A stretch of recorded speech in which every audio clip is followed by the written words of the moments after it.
बोलो गणेश जी महाराज की जय। प्यारे दोस्तों, धार्मिक कथाएं चैनल में आपका हार्दिक स्वागत है। आज मैं अपनी वीडियो में गणेश जी की कथा सुनाने जा रही हूँ। गणेश जी की कृपा से घर में किसी वस्तु की कोई कमी नहीं रहती। कथा कहानी सुनने के बाद यदि आपने यूट्यूब चैनल धार्मिक कथाएं लाइक और सब्सक्राइब नहीं किया तो ज़रूर करें। बेल आइकन दबाना ना भूलें ताकि आने वाली सभी वीडियोज की जानकारी आपको सबसे पहले हो सके।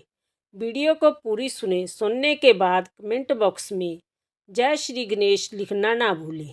कथा कहानी के अनुसार प्राचीन समय की बात है। गंगा किनारे एक गांव में एक ब्राह्मण दंपति निवास करते थे। ब्राह्मण के कोई संतान नहीं थी।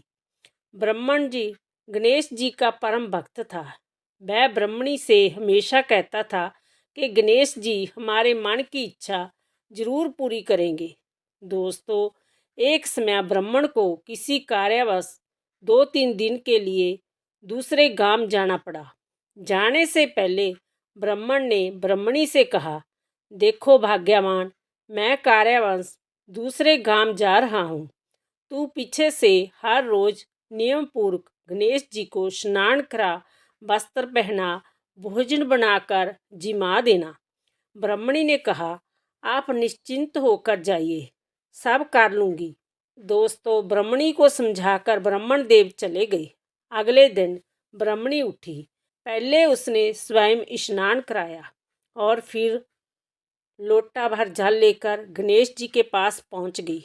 गणेश जी को मल कर स्नान करवाया, वस्त्र पहनाया और फिर कहने लगी, देखो गणेश जी, आज मैं घर पर अकेली हूँ, सारा काम मुझे ही करना है। इसलिए आज मैंने तुझको नहलाकर साफ वस्त्र पहना दिए हैं। अब मैं रसोई में भोजन बनाने जा रही हूँ। दोस्तों, जब भोजन बन जाएगा तब मैं आपको आवाज़ लगाऊंगी, आकर भोजन कर लेना। इतना काम तो आज आपको करना ही पड़ेगा। ऐसा कहकर ब्राह्मणी रसोई में जाकर भोजन बनाने लगी। दोस्तों, जब भोजन बनकर तैयार हो गया तब गणेश जी को आवाज़ लगाई, हे गणेश जी, भोजन थाली में लग गया है, आ जाओ। गणेश जी, भोजन कर लो। जब आप भोजन करो ता ही मैं भोजन कर सकूं। मैं भी सुबह से भूखी हूँ। ऐसे जब ब्राह्मणी गणेश जी को पुकारने लगी तो गणेश जी ने सोचा, मेरी भक्त कितनी भोली है, लेकिन इसका भाव कितना सच्चा है। अब इसकी पुकार पर मैंने जाना ही होगा। दोस्तों, गणेश जी ने छोटे से बालक का रूप धरा और ब्राह्मणी के पास भोजन करने चला गया। प्रेम पूर्वक भोजन किया और फिर वापस अपने स्थान पर लौट आए और हर रोज ऐसा ही होता। दोस्तों, ब्राह्मणी भोजन बनाती, गणेश जी को बुलाती, गणेश जी आकर भोजन कर चले जाती। 3 दिन बाद जब ब्राह्मण घर लौटा और ब्राह्मणी से पूछा, मेरे गणेश जी की सेवा अच्छे से की ना? ब्राह्मणी ने कहा, बिल्कुल अच्छे से करी है।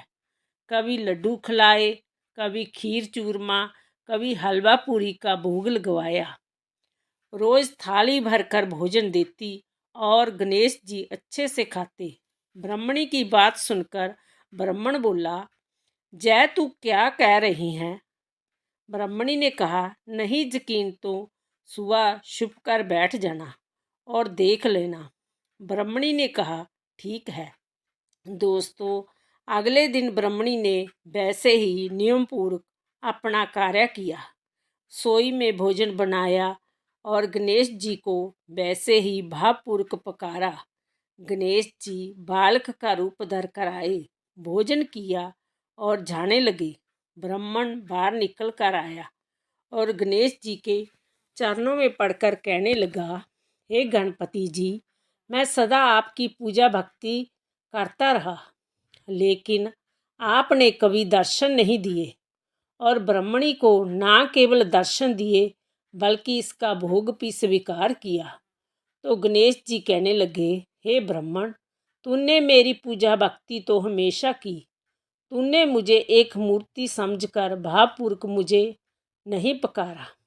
और रही तुझे दर्शन देने की बात, आज ब्रह्मणी के कारण तुझे दर्शन भी हो गए। मैं नहीं जानता था कि तू छुपा हुआ है। गणेश जी के मुख से जय शब्द सुनते ही दोनों पति पत्नी उनके चरणों में गिर पड़े। तब गणेश जी ने कहा, हे ब्राह्मण, मैं तुम्हारे दोनों की पूजा भक्ति से खुश हूँ। शीघ्र ही तुझे संतान सुख प्राप्त होगा और तेरे घर में कभी भी अन्न धन की कमी नहीं होगी। ब्राह्मण ब्राह्मणी को आशीर्वाद देकर गणेश जी पुनः मूर्ति में समा गए। बोलो गणेश जी महाराज की जय। हे गणेश जी, जैसी कृपा आपने ब्राह्मण ब्राह्मणी पर की, ऐसी कृपा सब पर करना। कथा कहानी को सुनने वाले, सुनाने वाले सब पर आपकी कृपा बरसाना। निरोगी काया देना, अन्न देना, धन देना, संतान सुख देना। इन्हीं शुभकामनाओं के साथ आप सबको बहुत बहुत धन्यवाद। राधे राधे।